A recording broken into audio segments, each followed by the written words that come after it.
ಈತ ಅರಮನೆಯಲ್ಲಿ ಹುಟ್ಟಿದವನಲ್ಲ, ಗುರುಕುಲದಲ್ಲಿ ಬೆಳೆದವನೂ ಅಲ್ಲ. ಆದರೂ ಈತನ ಗುರಿ ಯಾವುದೇ ರಾಜಕುಮಾರನಿಗೂ ಕಡಿಮೆ ಇರಲಿಲ್ಲ. ಈತ ನಿಷಾದ ಕುಲದಲ್ಲಿ ಹುಟ್ಟಿ ಅರಣ್ಯದ ಮಣ್ಣಿನಲ್ಲಿ ಬೆಳೆದ ಯೋಧ. ಈತನ ಅಪಾರ ಶಕ್ತಿ ಆತನಿಗೆ ಅಹಂಕಾರ ಹುಟ್ಟಿಸಲಿಲ್ಲ. ಆತನ ಜನ್ಮ ಆತನಿಗೆ ಒಂದು ಹೆಸರನ್ನು ನೀಡಿದರೆ ಆತನ ಪ್ರತಿಭೆಗೆ ಇತಿಹಾಸ ಬೇರೆಯೇ ಹೆಸರಿನಿಂದ ಗುರುತಿಸಿಕೊಳ್ಳುವಂತೆ ಮಾಡಿತು. ಗುರುವೇ ಈತನನ್ನು ತಿರಸ್ಕರಿಸಿದರೂ ಆತ ಗುರುವನ್ನು ತ್ಯಜಿಸಲಿಲ್ಲ. ಅವರ ಪ್ರತಿಮೆ ಮುಂದೆ ತಲೆಬಾಗಿದ ಈತನಿಗೆ ವಿಧಿ ಇತಿಹಾಸವೇ ತಲೆಬಾಗುವಂತೆ ಮಾಡಿತು. ಆತನೇ ಗುರುವಿಲ್ಲದ ಶಿಷ್ಯ ಹಾಗೂ ಅರ್ಜುನನಿಗೂ ಪ್ರಬಲ ಪ್ರತಿರೋಧ ಒಡ್ಡಬಲ್ಲ ಕೆಲವರಲ್ಲಿ ಒಬ್ಬನಾದ ಅಪ್ರತಿಮ ಧನುರ್ಧಾರಿ ಏಕಲವ್ಯ. ಏಕಲವ್ಯನು ನಿಷಾದ ಕುಲ ಅಂದರೆ ಈಗಿನ ಬೇಡ ಜನಾಂಗ ಅಥವಾ ವಾಲ್ಮೀಕಿ ಜನಾಂಗದಲ್ಲಿ ಹುಟ್ಟಿದ ಕೂಸು. ತಂದೆ ಹಿರಣ್ಯಧನ್ಯ ನಿಷಾದ ಕುಲದ ಮುಖ್ಯಸ್ಥ, ತಾಯಿ ಸುಲೇಖ. ಇವರು ಗಿರಿಜನ ಪಂಗಡಕ್ಕೆ ಸೇರಿದವರಾಗಿದ್ದರಿಂದ ಕಾಡಿನಲ್ಲಿ ಜೀವನ ಸಾಗಿಸುತ್ತಾ ಹಸಿವನ್ನು ನೀಗಿಸಿಕೊಳ್ಳಲು ಬೇಟೆಯಾಡುತ್ತಾ ಬದುಕುತ್ತಿದ್ದರು. ಅಂತೆಯೇ ಬಾಲ ಏಕಲವ್ಯನು ಕೂಡ ಚಿಕ್ಕಂದಿನಿಂದಲೇ ಅರಣ್ಯದ ಮಡಿಲಲ್ಲಿ ಬೆಳೆಯುತ್ತಾ ಮರ ಗಿಡ ಬೆಟ್ಟ ಗುಡ್ಡಗಳನ್ನೆಲ್ಲ ಅರ್ಥ ಮಾಡಿಕೊಳ್ಳುತ್ತಾ ಬೆಳೆದ. ಪ್ರಾಣಿಗಳ ಚಲನೆ, ಗಾಳಿಯ ದಿಕ್ಕು, ಎಲೆಗಳ ಸದ್ದು ಎಲ್ಲವೂ ಅವನಿಗೆ ಕಂಠಪಾಠವಾಗಿತ್ತು. ಕಣ್ಣುಗಳು ನಿದ್ದೆಗೆ ಜಾರಿದ್ದರೂ ಮನಸ್ಸು ಸದಾ ಎಚ್ಚರದಿಂದಿರುತ್ತಿತ್ತು. ಅವನ ಬಾಲ್ಯ ಸರಿಯಾದ ಜೀವನ ಸೌಕರ್ಯಗಳಿಲ್ಲದೆ ಹೋರಾಟಗಳ ನಡುವೆ ಆರಂಭವಾಗಿತ್ತು. ತಂದೆ ಹಿರಣ್ಯಧನ್ಯ ತುಂಬ ಶಕ್ತಿಶಾಲಿ ಮತ್ತು ಬೇಟೆಯಲ್ಲಿ ನಿಪುಣರಾಗಿದ್ದರಿಂದ ಏಕಲವ್ಯನಿಗೆ ಬಿಲ್ವಿದ್ಯೆ ರಕ್ತಗತವಾಗಿಯೇ ಬಂದಿತ್ತು. ಒಂದು ದಿನ ಅರ್ಧ ನಿದ್ದೆಯಲ್ಲೇ ಎದ್ದ ಹಿರಣ್ಯಧನ್ಯ ಅಕ್ಕಪಕ್ಕದಲ್ಲಿ ತನ್ನ ಮಗ ಕಾಣದ ಕಾರಣ ಗಾಬರಿಗೊಂಡು ಹೊರಗೆ ಬರುತ್ತಾನೆ. ಸುತ್ತಮುತ್ತ ನೋಡಲಾಗಿ ಮಂಜು ಕವಿದ ಬೆಳಕಿನಲ್ಲಿ ಆತನಿಗೊಂದು ಪುಟ್ಟ ಶರೀರ ಕಾಣುತ್ತೆ. ಬಾಲಕ ಏಕಲವ್ಯ ಒಬ್ಬಂಟಿಯಾಗಿ ಬಿಲ್ಲು ಹಿಡಿದು ನಿಂತಿರುತ್ತಾನೆ. ಈತ ಏನೋ ಅಪಾಯವಿರಬಹುದೆಂದು ಹತ್ತಿರಕ್ಕೆ ಹೋಗಿ ನೋಡುತ್ತಾನೆ. ಅಲ್ಲಿ ಯಾವುದೇ ಶತ್ರು ಇರಲಿಲ್ಲ. ಕುತೂಹಲಗೊಂಡ ಹಿರಣ್ಯಧನ್ಯ ತೀಕ್ಷ್ಣವಾಗಿ ಆತನನ್ನು ಗಮನಿಸುತ್ತಾನೆ. ಆತ ಯಾವುದೋ ಯುದ್ಧಕ್ಕೆ ನಿಂತ ಹಾಗೆ ಭಾಸವಾಗುತ್ತಿತ್ತು. ಆತನ ಕಣ್ಣುಗಳಲ್ಲಿ ಏಕಾಗ್ರತೆ ಮನೆ ಮಾಡಿತ್ತು. ಉಸಿರಲ್ಲಿ ಗಾಬರಿ ಇರಲಿಲ್ಲ. ಗಾಳಿಯ ದಿಕ್ಕನ್ನು ನೋಡಿದ ಆತ ಕ್ಷಣ ಮಾತ್ರದಲ್ಲೇ ಒಂದರಂತೆ ಒಂದು ಹಲವು ಬಾಣಗಳನ್ನು ಬಿಡುತ್ತಿದ್ದ. ಬಿಟ್ಟ ಬಾಣಗಳೆಲ್ಲವೂ ಗುರಿಯನ್ನು ನಿಖರವಾಗಿ ತಲುಪುತ್ತಿದ್ದವು. ಆದರೂ ಆತ ಗರ್ವಪಡುತ್ತಿರಲಿಲ್ಲ. ಒಂದಿಷ್ಟು ಶಬ್ದ ಕೂಡ ಮಾಡುತ್ತಿಲ್ಲ. ಈತನ ಈ ನಿಖರತೆ ಏಕಾಗ್ರತೆಯನ್ನು ಕಂಡ ಹಿರಣ್ಯಧನ್ಯನಿಗೆ ಮನಸ್ಸಲ್ಲಿ ಏನೋ ಒಂದು ಆನಂದ. ತಡ ಮಾಡದ ಹಿರಣ್ಯಧನ್ಯ, ಇಂತಹ ಪ್ರತಿಭೆಗೆ ಗುರು ಬೇಕು. ಸೂಕ್ತ ಮಾರ್ಗದರ್ಶನವಿಲ್ಲದೆ, ಸೂಕ್ತ ವೇದಿಕೆ ಇಲ್ಲದೆ ನನ್ನ ಮಗ ನನ್ನಂತೆಯೇ ಕಾಡಿನಲ್ಲಿ ಉಳಿಯಬಾರದು ಎಂದು ನಿಶ್ಚಯಿಸಿ ಆತನನ್ನೇ ನೋಡುತ್ತಾ ನಿಲ್ಲುತ್ತಾನೆ. ಏಕಲವ್ಯ ಅಭ್ಯಾಸ ಮುಗಿಸಿದ ಕ್ಷಣ ಆತನ ಬಳಿಗೆ ಬಂದ ಹಿರಣ್ಯಧನ್ಯ ಆತನ ಭುಜದ ಮೇಲೆ ಕೈಯಿಟ್ಟು, ಮಗು, ನೀನು ಸಾಮಾನ್ಯನಲ್ಲ. ನಿನ್ನ ಪ್ರತಿಭೆ ಅದ್ಭುತ. ನೀನು ನನ್ನಂತೆಯೇ ಈ ಕಾಡಿನಲ್ಲಿ ಉಳಿಯಬಾರದು. ನೀನು ಮಹಾನ್ ಧನುರ್ಧಾರಿ ಆಗಬೇಕು. ನಿನ್ನನ್ನು ಕಂಡು ಲೋಕ ಮೆಚ್ಚಬೇಕು. ನಿನಗೆ ಮಹಾನ್ ಗುರುಗಳ ಮಾರ್ಗದರ್ಶನದ ಅವಶ್ಯಕತೆ ಇದೆ. ನಡಿ ಎಂದು ಹಸ್ತಿನಾಪುರದ ದಾರಿ ತೋರಿದ. ಇದೇ ಮೊದಲ ಬಾರಿಗೆ ಏಕಲವ್ಯ ಅರಣ್ಯ ಬಿಟ್ಟು ನಗರದತ್ತ ನಡೆದಿದ್ದ. ಅಲ್ಲಿನ ಕುದುರೆಗಳ ಸದ್ದು, ಗುರು ಶಿಷ್ಯರ ಸಂಭಾಷಣೆಗಳು ಇವನಿಗೆ ಎಲ್ಲವೂ ಹೊಸದು. ಇವನ ಕಾಲುಗಳು ಸ್ವಲ್ಪ ಹಿಂಜರಿದಿದ್ದರೂ ಹೃದಯ ಮಾತ್ರ ಧೈರ್ಯದಿಂದ ತುಂಬಿತು. ಏಕೆಂದರೆ ಇವನು ಅಲ್ಲಿಗೆ ಬಂದಿದ್ದು ಪ್ರವಾಸಕ್ಕಲ್ಲ, ತನ್ನ ವಿಧಿಯನ್ನು ಪರೀಕ್ಷಿಸೋಕೆ. ಕ್ಷಣ ಕಾಲದ ನಂತರ ಗುರು ದ್ರೋಣರ ಆಗಮನವಾಗುತ್ತೆ. ಅವರನ್ನು ನೋಡಿದ ಕ್ಷಣ ಏಕಲವ್ಯನ ಮುಖದಲ್ಲಿ ಏನೋ ಒಂದು ಆನಂದ. ತಕ್ಷಣವೇ ತನ್ನ ಬಿಲ್ಲನ್ನು ಕೆಳಗಿಟ್ಟು ದ್ರೋಣರಿಗೆ ತಲೆಬಾಗಿದ ಏಕಲವ್ಯ ಒಂದು ಅಹಂಕಾರವಿರಲಿಲ್ಲ, ಗರ್ವವಿಲ್ಲ. ಅವರ ಪಾದಸ್ಪರ್ಶ ಮಾಡಿ, ಗುರುದೇವ, ನನ್ನನ್ನು ನಿಮ್ಮ ಶಿಷ್ಯನನ್ನಾಗಿ ಸ್ವೀಕರಿಸಿ, ನನಗೆ ಧನುರ್ವಿದ್ಯೆ ಪ್ರದಾನ ಮಾಡಿ ಎಂದು ಬೇಡುತ್ತಾನೆ. ಅವನ ಧ್ವನಿಯಲ್ಲಿ ದೌರ್ಬಲ್ಯವಿರಲಿಲ್ಲ, ತವಕವಿತ್ತು. ದ್ರೋಣಾಚಾರ್ಯರು ಅವನ ಕಣ್ಣಿನಲ್ಲಿ ಏನೋ ಒಂದು ಅಸಾಧಾರಣ ಗಂಭೀರತೆಯನ್ನು ಕಾಣುತ್ತಾರೆ.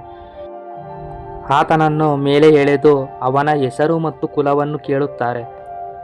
ಆತ ತನ್ನ ಹೆಸರು ಮತ್ತು ಕುಲವನ್ನು ತಿಳಿಸಿ ತನ್ನ ಹಿನ್ನೆಲೆಯನ್ನು ವಿವರಿಸುತ್ತಾನೆ. ಆತನ ತೇಜಸ್ಸು, ಆತನು ಬೆಳೆದು ಬಂದ ದಾರಿ, ಅವನು ಬಿಲ್ಲನ್ನು ಹಿಡಿದಿದ್ದ ರೀತಿ ಎಲ್ಲವನ್ನು ಕಂಡು ದ್ರೋಣಾಚಾರ್ಯರಿಗೆ ಆತನ ಪ್ರತಿಭೆ ಅರ್ಥವಾಗತೊಡತು. ಈತನಿಗೆ ವಿದ್ಯೆ ಮಾರ್ಗದರ್ಶನ ನೀಡಿದರೆ ಈತ ಪ್ರಪಂಚ ಕಾಣುವ ಅದ್ಭುತ ಧನುರ್ಧಾರಿ ಆಗುತ್ತಾನೆಂದು ಅರಿವಾಗತೊಡಗಿತು. ಅದೇ ಸಮಯಕ್ಕೆ ತನ್ನ ಕರ್ತವ್ಯವೂ ಸಹ ನೆನಪಾಯಿತು. ದ್ರೋಣಾಚಾರ್ಯರು ಧೃತರಾಷ್ಟ್ರನ ಅರಮನೆಯ ಶಿಕ್ಷಕರು. ಭೀಷ್ಮನ ಅಧೀನದಲ್ಲಿದ್ದ ರಾಜಗುರು. ಅಲ್ಲಿನ ಸಮಾಜ ಮತ್ತು ಅರಮನೆಯ ನಿಯಮಗಳಿಗೆ ಬದ್ಧರಾಗಿದ್ದವರು. ಅದಲ್ಲದೆ ಏಕಲವ್ಯ ಕುರುವಂಶಕ್ಕೆ ಸೇರಿದವನಲ್ಲ. ಈತ ವಿದ್ಯೆ ಕಲಿತು ಭವಿಷ್ಯದಲ್ಲಿ ಕುರುವಂಶಕ್ಕೆ ಶತ್ರುವಾಗುವ ಸಾಧ್ಯತೆಯೂ ಹೆಚ್ಚು. ಅಂತಹ ಯೋಧನಿಗೆ ತರಬೇತಿ ನೀಡುವುದು ರಾಜಕೀಯವಾಗಿ ಅಪಾಯಕಾರಿ ಎಂದು ತಿಳಿದ ಇವರು ಕುರುವಂಶದ ರಾಜಕುಮಾರರಿಗಲ್ಲದೆ ಇನ್ಯಾರಿಗೂ ನಾನು ವಿದ್ಯೆ ಕಲಿಸಲಾರೆ ಎಂದು ತಿಳಿಸುತ್ತಾರೆ.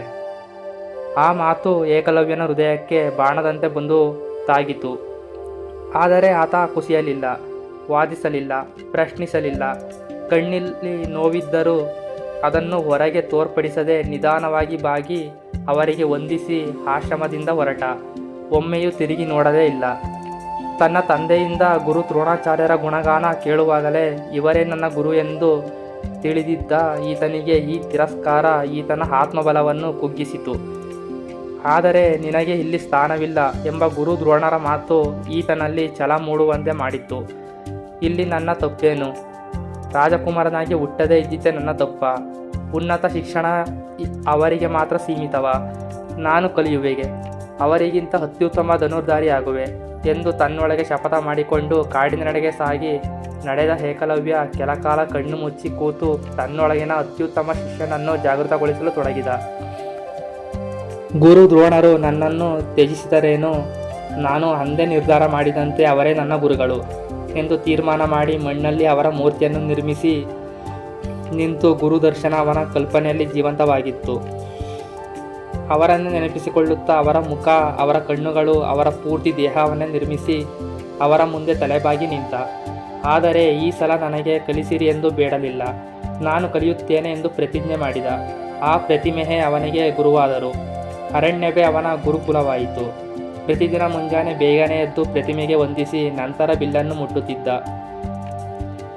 ತಪ್ಪಿದ ಬಾಣ ಪಾಠವಾಗುತ್ತಿತ್ತು, ತಾಕಿದ ಬಾಣ ಪ್ರತಿಜ್ಞೆಯಾಗುತ್ತಿತ್ತು. ಯಾರು ಕಲಿಸದಂಥ ಈ ಶಿಷ್ಯ ತನ್ನ ಗುರುತ್ವವನ್ನು ತಾನೇ ರೂಪಿಸಿಕೊಳ್ಳುತ್ತಿದ್ದ. ಬೆಳಿಗ್ಗೆಗಳು ಬದಲಾಗುತ್ತಾ ಹೋದವು, ದಿನಗಳು ತಿಂಗಳಾದವು, ತಿಂಗಳುಗಳು ವರ್ಷಗಳಾದವು. ಮಳೆ, ಗಾಳಿ, ಬಿಸಿಲಿನ ಬೇಗೆ ಅವನಿಗೆ ತಾಗುತ್ತಾ ಹೋದವೋ, ಕಾಡಿನ ಶಬ್ದಗಳೇ ಅವನ ತರಬೇತಿಯ ಭಾಗವಾದವು. ಎಲೆಗಳ ಸದ್ದು, ಪಕ್ಷಿಗಳ ಹಾರಾಟ, ಗಾಳಿಯ ದಿಕ್ಕೇ ಅವನಿಗೆ ಪಾಠವಾದವು. ದಿನ ಕಳೆದಂತೆ ಅವನ ಉಸಿರು, ಕೈ ಕಣ್ಣುಗಳು ಒಂದೇ ಲಯ ಕಂಡುಕೊಳ್ಳಲು ಶುರು ಮಾಡಿದವು. ಬಾಲಕನ ಕೈಯಲ್ಲಿದ್ದ ಬಿಲ್ಲು ಈಗ ಯೋಧನ ಕೈಯಲ್ಲಿ ನೆಲೆಯಾಯಿತು. ಹೀಗೆ ದಿನ ಕಳೆದಂತೆ ಒಂದು ದಿನ ಹಸ್ತಿನಾಪುರದ ಅರಣ್ಯದಲ್ಲಿ ರಾಜಕುಮಾರರು ಬೇಟೆಗೆ ಬಂದಿದ್ದರು. ಅವರ ಕೈಯಲ್ಲಿ ಬಿಲ್ಲುಗಳು, ಕಣ್ಣಲ್ಲಿ ಅಹಂಕಾರ ತಾಂಡವವಾಡುತ್ತಿತ್ತು. ಅರ್ಜುನನೇ ಶ್ರೇಷ್ಠ ಧನುರ್ಧರ ಎಂದು ಎಲ್ಲೆಲ್ಲೂ ಚೀರಾಡುತ್ತಿದ್ದರು. ಅಷ್ಟರಲ್ಲಿಯೇ ಒಂದು ಅಸಾಧಾರಣ ಘಟನೆ ನಡೆಯಿತು. ಬೇಟೆಗೆಂದು ಜೊತೆಗೆ ಬಂದಿದ್ದ ನಾಯಿಗಳ ಬಾಯಿ ಕ್ಷಣ ಮಾತ್ರದಲ್ಲಿ ಮುಚ್ಚಿಕೊಂಡಿತ್ತು. ಎಲ್ಲೆಲ್ಲೂ ಮೌನ, ಒಂದು ಹನಿ ರಕ್ತವಿಲ್ಲ, ಗಾಯವಿಲ್ಲ. ಆದರೂ ಅದರ ಬಾಯಿಗೆ 7 ಬಾಣಗಳು ನಿಖರವಾಗಿ ತೂರಿದ್ದವು. ಇದನ್ನು ಕಂಡು ಅರ್ಜುನನ ಕೈ ಸ್ತಬ್ಧವಾಯಿತು. ಅವನ ಕಣ್ಣುಗಳಲ್ಲಿ ಮೊದಲ ಬಾರಿ ಆಶ್ಚರ್ಯ. ಯಾರೀ ಧನುರ್ಧಾರಿ ಎಂದು ತನಗೆ ತಾನೇ ಹೇಳಿಕೊಂಡನು. ನಂತರ ಅದು ಯಾರಿರಬಹುದು ಎಂದು ಹುಡುಕುತ್ತಾ ಹೋದ. ಅರಣ್ಯದ ಮಧ್ಯದಲ್ಲಿ ಒಬ್ಬ ಯುವಕ ಕೈಯಲ್ಲಿ ಬಿಲ್ಲು ಹಿಡಿದು ನಿಂತಿದ್ದ. ಅರಮನೆಯ ವಸ್ತ್ರಗಳಿಲ್ಲ, ರಾಜಕುಮಾರನ ನಿಲುವಿಲ್ಲ. ಆತ್ಮವಿಶ್ವಾಸ ಮತ್ತು ಏಕಾಗ್ರತೆ ಮಾತ್ರ ಆತನಲ್ಲಿ ಮನೆ ಮಾಡಿತು. ಆತನ ಮುಂದೆ ಬಂದು ನಿಂತ ಅರ್ಜುನ, ಯಾರು ನೀನು? ನಿನಗೆ ವಿದ್ಯೆ ಕಲಿಸಿದವರು ಯಾರು ಎಂದು ಕೇಳುತ್ತಾನೆ. ಆತ ಒಂದಿಷ್ಟು ವಿಚಲಿತನಾಗದೆ, ನಾನು ಏಕಲವ್ಯ, ನನ್ನ ಗುರು ದ್ರೋಣಾಚಾರ್ಯರು ಎಂದು ತಿಳಿಸುತ್ತಾನೆ. ಆ ಮಾತು ಅರ್ಜುನನ ಹೃದಯಕ್ಕೆ ಬಾಣದಂತೆ ತಾಗಿತ್ತು. ನನ್ನ ಹೊರತು ಈ ಜಗತ್ತಿನಲ್ಲಿ ಯಾರೊಬ್ಬನೂ ಶ್ರೇಷ್ಠ ಧನುರ್ಧರನಿಲ್ಲ ಎಂಬ ದ್ರೋಣರ ಮಾತಿಗೆ ಅದು ಬಿರುಕು ಮೂಡುವಂತೆ ಮಾಡಿತು. ಅರ್ಜುನನಿಗೆ ಆ ಕ್ಷಣ ಅಲ್ಲಿ ನಿಲ್ಲಲಾಗಲಿಲ್ಲ. ಮನಸ್ಸಲ್ಲಿ ಏನೋ ಒಂದು ದುಃಖ, ನಿರುತ್ಸಾಹದಿಂದಲೇ ಹಸ್ತಿನಾಪುರಕ್ಕೆ ಹೊರಟು ಬಂದ. ಅರ್ಜುನ ದ್ರೋಣರ ಮುಂದೆ ಬಂದು ನಿಂತು ನಡೆದ ವಿಷಯವನ್ನು ತಿಳಿಸಿದ. ಆತನ ಹೆಸರು ಕೇಳಿದ ದ್ರೋಣರಿಗೆ ಹಳೆಯ ಕ್ಷಣಗಳು ನೆನಪಾದವು. ಆತನ ಶ್ರದ್ಧೆ, ಉತ್ಸಾಹ, ತಾನು ಆತನನ್ನು ತ್ಯಜಿಸಿದ ರೀತಿ ಎಲ್ಲವೂ ನೆನಪಾದವು. ಇದು ಸಾಮಾನ್ಯ ವಿಷಯವಾಗಿರಲಿಲ್ಲ. ಇದು ದ್ರೋಣರ ಪ್ರತಿಜ್ಞೆಗೆ ಭಂಗ ತರುವಂತಹ ಕೃತ್ಯ. ನಿನ್ನನ್ನು ಪ್ರಪಂಚ ಕಾಣುವ ಶ್ರೇಷ್ಠ ಧನುರ್ಧಾರನಾಗಿಸುತ್ತೇನೆ ಎಂದು ಅರ್ಜುನನಿಗೆ ನೀಡಿದ ಪ್ರತಿಜ್ಞೆಯನ್ನು ಹುಸಿ ಮಾಡಬಲ್ಲ ಕೃತ್ಯ. ಹಾಗಾಗಿ ದ್ರೋಣರು ನಿಧಾನವಾಗಿ ಎದ್ದು ನಿಂತು ನಾಳೆ ಅವನನ್ನು ಭೇಟಿಯಾಗೋಣ ಎಂದು ಗಟ್ಟಿ ಧ್ವನಿಯಲ್ಲಿ ಹೇಳುತ್ತಾರೆ. ಮರುದಿನ ಬೆಳಿಗ್ಗೆ ತನ್ನ ಶಿಷ್ಯರನ್ನೆಲ್ಲ ಕರೆದುಕೊಂಡು ಕಾಡಿನಡೆಗೆ ಹೆಜ್ಜೆ ಹಾಕುತ್ತಾರೆ. ನಕುಲ, ಸಹದೇವ ಮುಂತಾದ ಶಿಷ್ಯರು ಎಲ್ಲ ಅವನನ್ನು ಕಾಣಲು ಕಾತುರ ಪಡುತ್ತಿರುತ್ತಾರೆ. ಸ್ವಲ್ಪ ದೂರದಲ್ಲೇ ನಿಂತು ಅವರು ಆತನನ್ನು ಗಮನಿಸುತ್ತಾರೆ. ಆತ ಬಿಲ್ಲು ಬಾಣಗಳನ್ನು ಪ್ರತಿಮೆ ಮುಂದೆ ಇಟ್ಟು ಗುರುವಿಗೆ ವಂದಿಸುತ್ತಿದ್ದನ್ನು ಕಾಣುತ್ತಾರೆ. ಆ ಪ್ರತಿಮೆಯನ್ನು ಕಂಡ ದ್ರೋಣರಿಗೆ ಎಲ್ಲವೂ ಅರ್ಥವಾಗತೊಡಗುತ್ತದೆ. ಹತ್ತಿರ ಹೋದ ದ್ರೋಣರು ಏಕಲವ್ಯ ಎಂದು ಕರೆದಾಗ ಆತ ಕಣ್ಣು ತೆರೆದು ನೋಡಲಾಗಿ ಆತನ ಮುಖದಲ್ಲಿ ತನ್ನ ಗುರುವನ್ನು ಕಾಣುತ್ತಿರುವ ಸಂತೋಷ, ಧನ್ಯತಾ ಭಾವ ಎದ್ದು ಕಾಣುತ್ತಿರುತ್ತದೆ. ತಕ್ಷಣವೇ ಆತ ಅವರ ಕಾಲಿಗೆ ಬಿದ್ದು ವಂದಿಸುತ್ತಾನೆ. ಆದರೆ ಆತನು ವಂದಿಸಿದ ರೀತಿ, ಅವನ ಶ್ರದ್ಧೆ ಕಂಡು ದ್ರೋಣರ ಮನಸ್ಸಿನಲ್ಲಿ ಸಂತೋಷವಾಯಿತು. ಆದರೆ ಅವರು ಮಾಡಿದ ಪ್ರತಿಜ್ಞೆ ನೆನಪಾಗುತ್ತಿತ್ತು. ಹಾಗಾಗಿ ನೀನು ನನ್ನ ಅನುಮತಿ ಇಲ್ಲದೆ ನನ್ನ ಪ್ರತಿಮೆಯನ್ನು ಇಟ್ಟುಕೊಳ್ಳುವ ಮೂಲಕ, ನಾನೇ ನಿನ್ನ ಗುರು ಎಂದು ಭಾವಿಸುವ ಮೂಲಕ ನನ್ನನ್ನು ಗುರುವಾಗಿ ಒಪ್ಪಿಕೊಂಡಿರುವೆ. ನೀನು ನನ್ನ ಶಿಷ್ಯನಾದರೆ ಗುರುದಕ್ಷಿಣೆ ನೀಡಬೇಕಲ್ಲವೇ ಎಂದು ಕೇಳುತ್ತಾರೆ. ತಕ್ಷಣವೇ ಏಕಲವ್ಯ, ಆಜ್ಞೆ ಕೊಡಿ ಗುರುದೇವ, ನಿಮಗಾಗಿ ನನ್ನ ಪ್ರಾಣವನ್ನೇ ಕೊಡುತ್ತೇನೆ ಎಂದು ತಿಳಿಸುತ್ತಾನೆ. ಈತನ ಮಾತಿನಿಂದ ದ್ರೋಣರಲ್ಲಿ ಮಾತು ಹೊರಡಲಿಲ್ಲ. ಕೆಲ ಕಾಲ ಮೌನವಾದ ದ್ರೋಣರು, ಈತ ಹೀಗೆ ಮುಂದುವರೆದರೆ ಖಂಡಿತವಾಗಿಯೂ ಒಂದು ದಿನ ಅರ್ಜುನನಿಗೆ ಸವಾಲೊಡ್ಡಬಲ್ಲ ಬಿಲ್ಲುಗಾರನಾಗುತ್ತಾನೆ ಎಂದು ಯೋಚಿಸಿ ವಿದ್ಯೆಯನ್ನೇ ಕಲಿಸಿದವರು ಗುರುದಕ್ಷಿಣೆ ಅಪೇಕ್ಷಿಸುತ್ತಾರೆ. ಅದು ಕೂಡ ಏಕಲವ್ಯನ ಬಲಗೈ ಹೆಬ್ಬೆರಳನ್ನೇ. ಹೆಬ್ಬೆರಳೇ ಇಲ್ಲದಿದ್ದರೆ ನಿಖರ ಬಾಣ ಪ್ರಯೋಗ ಅಸಾಧ್ಯವೆಂಬುದು ದ್ರೋಣರಿಗೆ ಗೊತ್ತಿತ್ತು. ಇದು ಏಕಲವ್ಯನಿಗೂ ಗೊತ್ತಿತ್ತು. ಆದರೂ ಒಂದು ಕ್ಷಣವೂ ಯೋಚನೆ ಮಾಡದೆ ಬಿಲ್ಲನ್ನು ಕೆಳಗಿಟ್ಟು ಅವರಿಗೆ ಒಪ್ಪಿಸಿ ದೀರ್ಘವಾದ ಉಸಿರನ್ನು ತೆಗೆದುಕೊಂಡು ತನ್ನದೇ ಬಾಣದಿಂದಲೇ ಹೆಬ್ಬೆರಳನ್ನು ಕತ್ತರಿಸಿ ದ್ರೋಣರಿಗೆ ಅರ್ಪಿಸುತ್ತಾನೆ. ಸಾವಿರಾರು ಶತ್ರುಗಳನ್ನು ಸಂಹರಿಸಿ ಅವರ ಛಿದ್ರವಾದ ದೇಹವನ್ನು ಕಂಡಿದ್ದ ದ್ರೋಣರಿಗೆ ಈತನ ರಕ್ತಭರಿತ ಹೆಬ್ಬೆರಳನ್ನು ನೋಡಲಾಗಲಿಲ್ಲ. ದುಃಖದಿಂದ ತಕ್ಷಣವೇ ತನ್ನ ಶಿಷ್ಯವರ್ಗವನ್ನು ಕರೆದುಕೊಂಡು ಅಲ್ಲಿಂದ ಹೊರಟು ಹೋಗುತ್ತಾರೆ. ಇತ್ತ ಪುನಃ ಏಕಾಂಗಿಯಾದ ಏಕಲವ್ಯ ಕೊನೆಯ ಬಾರಿ ಮಣ್ಣಿನ ಪ್ರತಿಮೆಗೆ ನಮಸ್ಕರಿಸಿ ಅರಣ್ಯದೊಳಗೆ ನಿಧಾನವಾಗಿ ನಡೆದು ಹೋದ. ಅರಣ್ಯದ ಕೂಗು ತಿಳಿದಿತ್ತು. ಅದು ಸೋಲಿನ ನಿರ್ಗಮನವಲ್ಲ, ತ್ಯಾಗದ ನಡಿಗೆ ಎಂದು. ಅಲ್ಲಿಗೆ ಅರ್ಜುನ ತಾನಂದುಕೊಂಡಿದ್ದನ್ನು ಸಾಧಿಸಿದ್ದ. ಆದರೆ ಇತ್ತ ಏಕಲವ್ಯ ಹೆಬ್ಬೆರಳನ್ನಷ್ಟೇ ಕಳೆದುಕೊಂಡಿದ್ದ, ಆತನ ಆತ್ಮಬಲವನ್ನಲ್ಲ. ಈತ ಉಳಿದ 4 ಬೆರಳುಗಳನ್ನೇ ಬಳಸಿಕೊಂಡು ಪುನಃ ಅಪ್ರತಿಮ ಬಿಲ್ಲುದಾರನಾದ. ಮುಂದೆ ತನ್ನ ತಂದೆಯ ಹಾದಿಯಲ್ಲಿ ಜರಾಸಂಧನ ಬೆಂಬಲಕ್ಕೆ ನಿಂತ. ಈ ಜರಾಸಂಧ ಶ್ರೀಕೃಷ್ಣನ ಪರಮ ವೈರಿ. ಈತ ಹಲವು ಬಾರಿ ಯಾದವ ಸೈನ್ಯದ ಮೇಲೆ ದಂಡೆತ್ತಿ ಅವರನ್ನು ಸೋಲಿಸಿದ್ದ. ಆದ್ದರಿಂದ ತಾಳ್ಮೆ ಕಳೆದುಕೊಂಡಿದ್ದ ಶ್ರೀಕೃಷ್ಣ ಬ್ರಾಹ್ಮಣರ ವೇಷ ಧರಿಸಿ ಜರಾಸಂಧನನ್ನು ಮಲ್ಲಯುದ್ಧಕ್ಕೆ ಆಹ್ವಾನಿಸಿ ಭೀಮನ ಮೂಲಕ ಅವನನ್ನು ಸಂಹರಿಸಿದ್ದ. ಇದೇ ಕಾದಾಟದಲ್ಲಿ ಹಿರಣ್ಯಧನ್ಯನು ಸಹ ವೀರಮರಣ ಹೊಂದಿದ್ದ.